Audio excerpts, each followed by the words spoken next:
Our family was just heading to the beach for vacation when we found countless Teslas with failed brakes completely blocking the road. But strangely, there wasn't a single driver in any of these cars. Until I saw the interior, marked with autonomous driving symbols, I grasped the gravity of the situation. Lost in thought, I suddenly saw an unmanned Tesla plowing straight toward me. Terrified, I scrambled back into my car. No one in that car!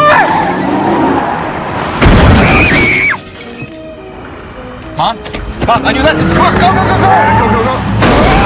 Swerved sharply to reverse, only to find countless Teslas converging on us, gripping the wheel tightly to dodge them, barely escaping a deadly crisis. Little did I know, an unprecedented catastrophe was unfolding. Once we got home, I rushed to my computer to search for news outside, only to discover our internet was down, and our phones had no signal either. At first, we didn't think much of it, assuming the internet would be back soon. But when night fell, the network still hadn't returned. Since scrolling through videos on our phones had become an impossible luxury, my husband and I couldn't sleep, so we resorted to building blocks to pass the time. Just as we were engrossed in play, a frantic knock suddenly echoed at the door. Sensing something was amiss, my husband grabbed a stick for protection. When he opened the door, he found a father and daughter standing there. Their identities were familiar, none other than Jack, the landlord who rented us the house. Upon learning Jack had encountered a widespread power outage while returning to the city, and his car's navigation system failed without signal, he came to his old house seeking shelter for the night. We immediately invited them inside, but just as we entered, a sudden alarm startled us.